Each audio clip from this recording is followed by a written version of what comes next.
Hey guys, welcome back. My name is Ryan Guest, here with Election Predictions Official. In today's video, I am going to provide you with my updated forecast for the 2024 United States Senate map with ratings for each of the 33 Class 1 seats up for election next November, plus a special election in Nebraska. As always, these ratings are partially based on my own personal convictions, as well as supporting evidence in the form of polling data, industry experts' ratings, prediction markets, trends and shifts, and socio-demographic data. This comprehensive strategy has proven effective in recent Senate election cycles. Notably, in 2022, if you remember, I accurately predicted the outcome in 33 out of 34 contests, with the exception being Georgia's runoff election. Now, taking a look at the 2024 Senate map, it has been widely reported and understood among election analysts and campaign strategists alike that Republicans have a clear fundamental advantage. Out of the 34 Senate seats up for grabs this year, 23 are currently held by Democratic caucus members, while only 11 belong to Republicans. Among the 10 anticipated battleground races, Democrats are tasked with defending 8 of them, including 3 that were won twice by former President Donald Trump, both in 2016 and 2020. And given that the 2024 Senate elections will of course occur simultaneously as the presidential election, it is anticipated that split-ticket voting will further decline from the already record lows observed in recent elections. Now, what I mean by that is fewer voters than ever are backing members of different parties for different offices. And as a result, there are now only 3 Democrats in the Senate representing states that Trump won in the 2020 election, a notable drop from the 13 Democrats representing states where Republican John McCain triumphed over Democrat Barack Obama in 2008. At the time of that election, Democrats held both Senate seats in states like Arkansas, North and South Dakota, and West Virginia. More recently, across both the 2016 and 2020 general elections, only one state, Maine, voted for presidential and Senate candidates of opposite parties. Less than 10 years prior, in 2012, that number was 6. Now, these patterns are attributed to the heightened polarization in our current political landscape, where partisanship has become the decisive factor in determining which candidate a voter will support in a given election. And as will be revealed in the ratings to come, this trend is likely to significantly diminish Democratic prospects of maintaining their 51 to 49 seat majority. Alrighty, on that note, let's begin with the seats the Democrats won't have to worry about losing. Generally speaking, safe states are those I expect either party will carry by at least 15 percentage points, and I'm at least 99.9% confident that that candidate of that party will win. Fundamentally, they each have a high degree of partisan lean in one direction, having voted for Biden or Trump by a very wide margin in the 2020 election, and they have no special circumstances that make them unique enough to suggest that the senatorial candidate will run far behind the top of the ticket to make them remotely competitive. For Democrats, that includes the state of Washington. 4-term Democrat Maria Cantwell was reelected in 2018 with 58.3% of the vote and has publicly expressed interest in running for re-election. The state of Washington has not elected a Republican to the Senate since 1994 and voted for Joe Biden by 19 points in 2020. In California, 5-term Democrat Dianne Feinstein passed away after announcing she would retire, with then-president of Emily's List, LaFonza Butler, appointed to replace her. However, with several notable Democratic U.S. representatives, including Barbara Lee, Katie Porter, and Adam Schiff, already running to succeed Feinstein, Butler announced that she would not seek a full term. California last elected a Republican senator in 1988. As for the Aloha State, Hawaii, two-term Democrat Mazie Hirono was re-elected in 2018 with 71.2% of the vote, the largest share for a candidate in either party in that election cycle. Hirono is indeed running for re-election, and Hawaii will remain solidly in the Democratic Party as a result. Now, each of these West Coast states are solidly Democratic states in presidential elections, as are each of the following Northeastern states. Starting in New York, two-term Democrat Kirsten Gillibrand was re-elected in 2018 with 67% of the vote, and she is running for a third term.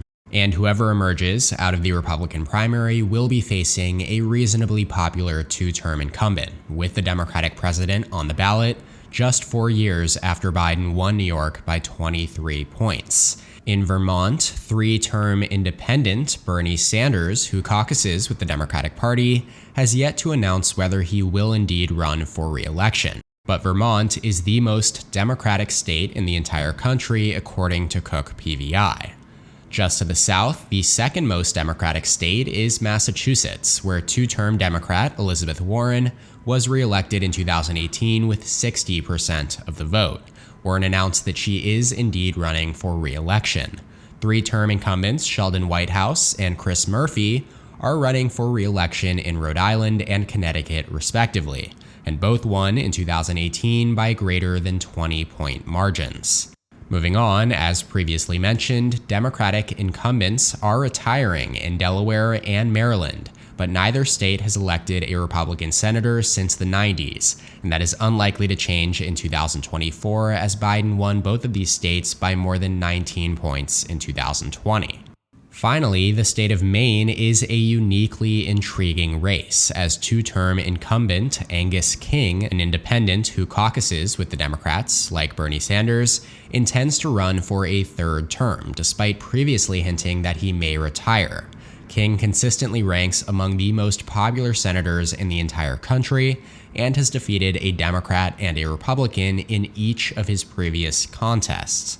Now, as of recording this video, no Republican candidate has even filed to run for this office, with the former Deputy Secretary of the Maryland Department of the Environment, David Costello, the only other candidate in the race, and he's a Democrat. Now, as for the safe Republican states, starting in Utah, one-term Senator Mitt Romney announced that he will not seek re-election to a second term. He was likely to face serious Republican primary competition from his right after he voted to impeach former President Donald Trump twice.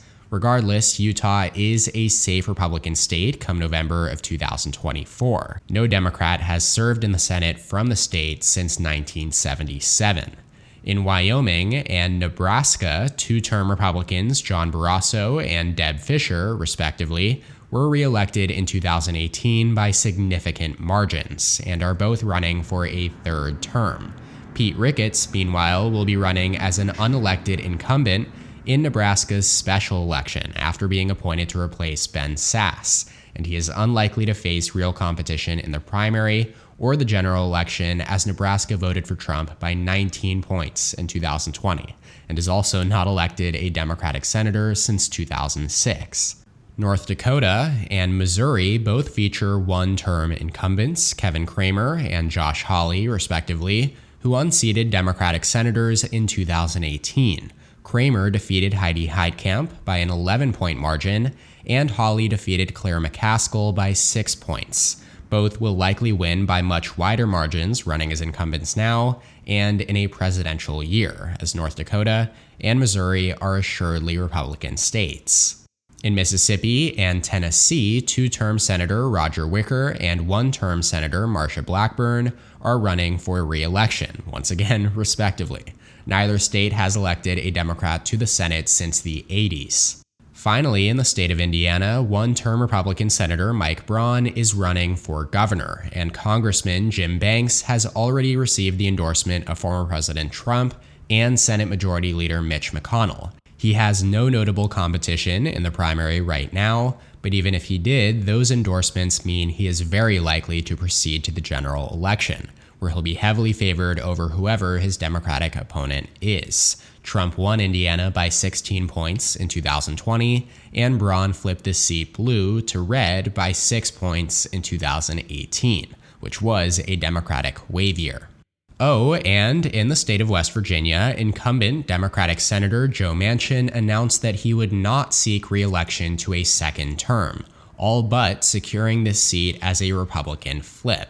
The GOP's best news of the entire cycle thus far came when Governor Jim Justice entered the race to challenge Manchin earlier this year. A former Democrat himself, Justice immediately received the endorsements from Mitch McConnell and Lindsey Graham, and was polling well ahead of Manchin by double digits prior to his announcement. Now, Republican Congressman Alex Mooney is also in the race and has received the backing of Ted Cruz, Rand Paul, and Jim Jordan. Justice, though, does have a significant lead in early Republican primary polling, though no matter who wins this race, it won't be close come November, as West Virginia voted for Trump by 40 points in 2020 and is consistently one of the most Republican-leaning states in the country. Okay, that leaves these 13 states as 2024's battlegrounds, so to speak, though many of them will likely be much less competitive than others. Republicans have a 48 to 39 seat advantage and only need to win 3 of the 13 states remaining to reach 51 seats. Or if they win the presidential election and thereby hold the tie-breaking vice presidential vote, they will only need to win 2 out of these states to reach 50.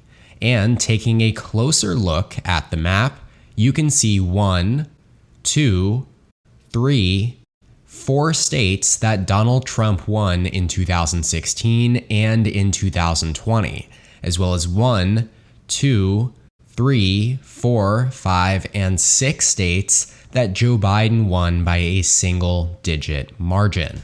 Should the national environment favor Republicans dramatically in 2024, there is a realistic scenario in which the party can win up to 58 seats in the Senate, just by winning all the states that Trump won and the states that Biden won by a narrow margin.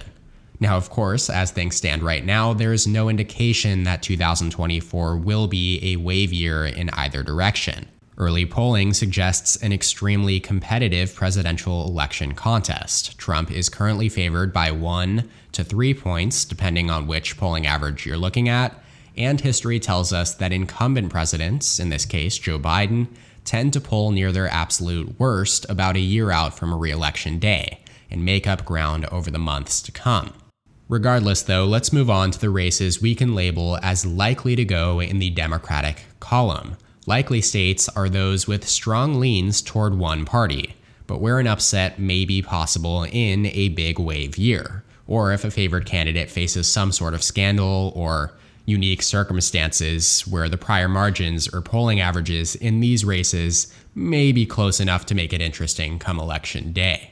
In New Mexico, 2-term Democrat Martin Heinrich was reelected in 2018 with 54% of the vote in a 3-candidate race. Heinrich is running for a 3rd term 2 years after Biden won the state by 11 points in 2020.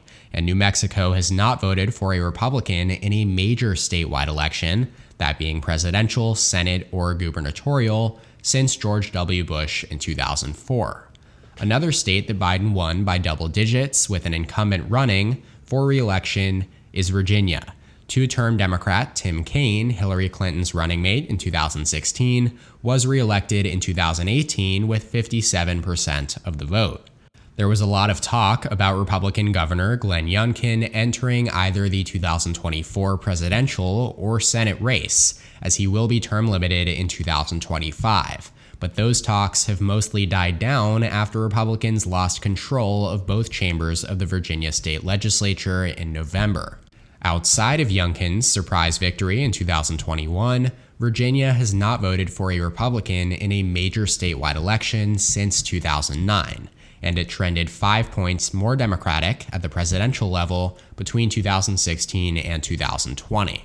And with that in mind, Republicans have a pretty weak bench of candidates in Virginia, with author and constitutional litigator Jonathan E. Mord the highest fundraiser out of a field of 8 candidates, none of whom have held elected office. In Minnesota, three-term Democrat and 2020 presidential candidate Amy Klobuchar was reelected in 2018 with 60% of the vote. She is running for a fourth term and has won each of her previous Senate contests by more than 20 percentage points. Minnesota is a relatively competitive state in presidential elections, having voted for Hillary Clinton by just 1.5 points in 2016, and then Biden by 7 points in 2020. But nevertheless, the DNC can feel pretty good about holding this seat with a popular incumbent like Klobuchar on the ballot. Lastly, I am currently rating New Jersey as likely Democrat due to the uncertainty regarding the status of incumbent Senator Bob Menendez, who was indicted for federal corruption charges, yet said that he would not resign and intends to run for re-election. Democratic Congressman Andy Kim has entered the race to challenge Menendez should he indeed still seek the party's nomination, and is polling way ahead of him. Should Kim win the nomination, this race would probably move back into the safe blue column, as New Jersey is a reliably Democratic state at the presidential level. Now moving over to the Republican side, we can comfortably label Texas and Florida as likely Republican. Former governor and incumbent one-term Republican Senator Rick Scott was narrowly elected in Florida in 2018 with 50.01% of the vote. He is running for re-election to a second term just 2 years after the Florida GOP saw landslide victories in the 2022 gubernatorial and U.S. Senate elections. Incumbents Governor Ron DeSantis and Senator Marco Rubio won by 19 and 16 points, respectively, after Trump carried the state by 3.4 points in 2020. That said, as chair of the National Republican Senatorial Committee, Scott took much of the blame for a worse-than-expected midterm for Republicans, and could be vulnerable to a primary challenge as a consequence. Though Florida did vote 7.8 points to the right of the nation as a whole in 2020, the furthest it had voted from the nation since 1988, and therefore Florida is a decidedly Republican-leaning state.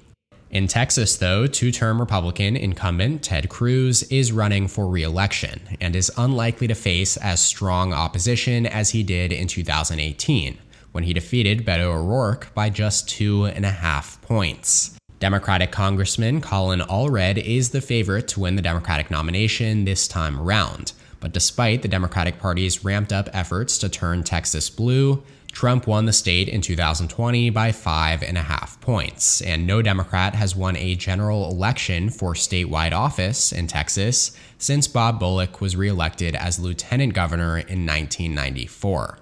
Now, those two states do give Republicans 50 seats, which would be enough to take control of the Senate if they also take back the White House. 7 states, meanwhile, remain not yet rated. Starting up north, in Montana, it is a strongly red state at the federal level, voting for Republican presidential candidates since 1996, including 3 straight double-digit victories, and most recently a 15-point Trump win in 2020. That being said, 3-term Democrat John Tester was narrowly re-elected in Montana in 2018 with 50.3% of the vote, and is one of the most popular senators in the country. Still, with split-ticket voting on the decline across the country and Tester never having won an election by more than 5 points, this is a prime pickup opportunity for the GOP. Retired Navy SEAL turned businessman Tim Sheehy launched his campaign for the Republican nomination in late June, and has already received the endorsements of 3 of Montana's most prominent Republican politicians: Governor Greg Gianforte, Senator Steve Daines, and Congressman Ryan Zinke, along with 9 other Republican senators. There is clearly a sense of eagerness among top Republican officials to keep the other Montana Congressman, Matt Rosendale, who lost to Tester in 2018, from entering the race and engaging in a primary fight with Sheehy. Now, should Sheehy cruise to the Republican nomination, I do find, at least in my opinion, that Tester's odds would drop significantly, and I'd probably have Montana lean Republican. Simply put, I just find it extremely hard to believe that Tester would run ahead of Biden by up to 15 percentage points, which is likely what he will need to do given the state's strong Republican presidential lean. I certainly do expect Tester to still outrun Biden by a large margin, but with split ticketing so rare these days, that margin is just probably going to be too difficult to overcome, especially against a generic Republican without any glaring weaknesses like Sheehy. Moving down to Nevada, though, reasonably well-liked incumbent Democrat Senator Jackie Rosen is running for a second term. She was first elected with 50.4% in 2018. The Republican Party does not have a very deep bench in the Silver State, given Democrats have dominated statewide elections for quite some time now, with former state assemblyman Jim Marchant and U.S. Army veteran Sam Brown the most notable candidates in the field thus far. Marchant lost the general election for Secretary of State in 2022 and came short as the nominee for Nevada's 4th congressional district in 2020. Brown, meanwhile, came up short in 2022's Republican Senate primary, losing to Trump-endorsed Adam Laxalt. Now, most forecasters and election pundits do rate this contest as leaning Democrat, and I am inclined to do the same, though I'll be putting it down as tilt Democrat, given how strongly Trump is performing against Biden in Nevada head-to-head in presidential polling right now, and the state's noticeable rightward trend in recent elections. In Arizona, whether or not incumbent Senator Kyrsten Sinema does decide to run will have massive ramifications on the dynamics of this race, as a three-way battle pitting the newly minted independent Sinema against a Democrat and Republican nominee could certainly hurt Democrats' chances, given that Sinema still does caucus with Democrats and could split that leaning vote. Likely Democratic nominee Congressman Ruben Gallego has led in most polls thus far, ahead of likely Republican nominee Kari Lake, the GOP's high-profile 2022 gubernatorial nominee. Now, race to the White House's polling average for this potential three-way contest does have Gallego in front, averaging 38.4%, Lake with 35.1%, and Sinema with 19.4%. Ultimately, the uncertainties surrounding Sinema's intentions and the state's purple status in recent elections leaves me no choice but to place Arizona firmly in the toss-up column. Moving all the way over to Wisconsin, two-term Democrat Tammy Baldwin was re-elected in 2018 with 55.4% of the vote. The state backed Trump in 2016 and then Biden in 2020, both times by less than a full percentage point. Democrats have seen some recent success, though, in statewide races in Wisconsin, including in 2022, where incumbent Democratic Governor Tony Evers won by a larger margin than most had expected, and in 2023, where they effectively flipped the ideological balance of the state Supreme Court from a conservative to a liberal majority, as the Democratic-backed candidate won by 11 points. That being said, widely disliked Republican incumbent Ron Johnson was re-elected in 2022, though, and Wisconsin's socio-demographic data is more favorable to Republicans than most other battlegrounds. As is the case with many of these races, how Biden performs in Wisconsin at the top of the ticket will likely go a long way in determining whether Baldwin is re-elected. But given that Republicans have yet to field a big-name candidate in this race, it'll tilt Democrat for now. In Michigan, four-term incumbent Senator Debbie Stabenow is retiring and will not run for re-election. Biden won Michigan by 2.8% in 2020, but without Stabenow in this race, it's expected to be pretty competitive. U.S. Representative Alyssa Slotkin is the frontrunner for the Democratic nomination, and she is a historical overperformer. The Republican field, meanwhile, is much more crowded and uncertain, with former chief of the Detroit Police Department and disqualified candidate for governor of Michigan in 2022, James Craig, the current polling leader. In 2022, Craig led the GOP gubernatorial field in polls before his campaign ended in the spring of 2022, following revelations of fraudulent petition signatures that kept him off the primary ballot for governor, along with four other GOP candidates. Now, other notable candidates include former Congressman Mike Rogers and Peter Meyer, Slotkin has consistently led each of these potential opponents in hypothetical polling, and given the Democratic Party's recent history of success in statewide elections, having now won consecutive gubernatorial contests and 9 straight Senate races, Michigan will lean Dem. The Republican Party, though, does have another prime pickup opportunity in Ohio, which has trended firmly towards the GOP in recent years and is now seen as a decidedly red-leaning state at the federal level after having voted for Trump by 8-point margins both in 2016 and 2020. Republicans control the other U.S. Senate seat, all statewide offices, and a majority in its U.S. representative congressional delegation.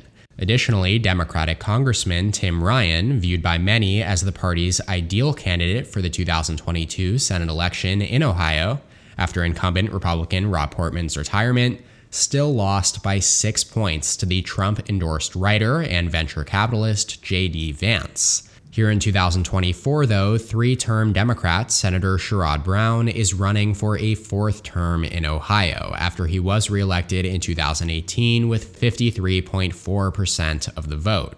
Now, Brown, like Tester in Montana, is broadly popular with the electorate of his state, but faces the challenge of navigating a less than favorable environment, especially given that it is a presidential election year in which his Republican opponent will benefit even more than usual from the state's Republican lean. Currently, the Republican primary is shaping up to be an extremely close contest between Ohio Secretary of State Frank LaRose, State Senator Matt Dolan, and Bernie Moreno. Moreno and Dolan both contended for the GOP nomination in 2022, so all 3 of these candidates have relatively high name ID in Ohio. Race to the White House's polling average has LaRose in front with 20.4%, to Dolan's 15.8%, and Moreno's 13.3%. The 2 most recent polls, however, showed Moreno in front. As for fundraising totals, LaRose is well behind as Dolan leads with nearly $9 million raised, ahead of Moreno's $6.5 million to LaRose's $1 million. Finally, though, as far as general election prospects, hypothetical polling has consistently suggested that Moreno is the GOP's weakest candidate against Brown in a general election, with Brown leading him by nearly 10 points according to Race to the White House's average. Comparatively, Brown leads DeRose and Dolan by 4.5 points each. So with that in mind, the outcome of the primary could very well play a major role in the outcome of the general. As we saw in 2022, weak Republican candidates did plague the party in several key races. As things stand right now, though, I would rate the contest in Ohio as a toss-up if Moreno becomes the nominee, and tilt Republican should Dolan or LaRose emerge. Alrighty, that leaves Pennsylvania as the final state, where incumbent Democratic Senator Bob Casey is a powerhouse, having won 6 consecutive statewide elections in Pennsylvania, dating all the way back to 1996, when he was first elected state auditor. Casey's first U.S. Senate election in 2006, he defeated incumbent Senator Rick Santorum by 18%, the largest ever margin for a Democratic Senate nominee in Pennsylvania's history. Casey was then reelected by 9% in 2012, and again in 2018 by 13%. That 2012 election, which happens to be the last time he ran during a presidential election year, stands as the only statewide election that Casey has not won by a double-digit margin. And although the last 2 presidential elections in Pennsylvania have been decided by very narrow margins, Casey is expected to run several points ahead of the Democratic presidential candidate, no matter the environment. That bodes well for his chances in 2024, as the state is expected to be decided by a similarly narrow margin in either direction once again. On the other side, the Republican establishment cleared the primary field for businessman David McCormick to cruise to the Republican nomination. McCormick lost to Trump-endorsed Mehmet Oz, Dr. Oz, in the 2022 Republican Senate primary by just 0.07% and a margin of less than 1,000 votes out of the more than 1 million cast. The primary, of course, went to a recount where Oz's lead held firm. Now, the celebrity doctor did go on to lose to Democrat John Fetterman, then Pennsylvania's lieutenant governor, in the general election by a margin of nearly 5 percentage points, a massive underperformance for Republicans given Oz held a narrow lead in polling average trackers headed into election night. It marked, however, the first time the Democrats would hold both of Pennsylvania's Senate seats since 1947. And now in 2024, while McCormick does have an electable profile, Casey leads according to Race to the White House's polling average by 7.3%, with 46.4% to 39.1%. So that does it, though, for this 2024 United States Senate map ratings update, as Republicans are currently projected to take control of the Senate with 52 seats to the Democrats' 47, as Arizona is a firm toss-up at this point. Please let me know what you think of these ratings in the comment section down below, whether you agree or disagree with a particular state. That will be all, though, for today's video. Shout out to my channel members on screen here. Thank you so much for your support. If you would like to become a member, go ahead and click the join button below this video to receive exclusive perks. Make sure also to subscribe to my channel down below, and please leave a like on the video if you enjoyed it. Check out electionpredictionsofficial.com for my 2024 presidential election forecast as well. You can check out more content from my channel here, and as always, thank you so much for watching. I'll see you next time. EP out.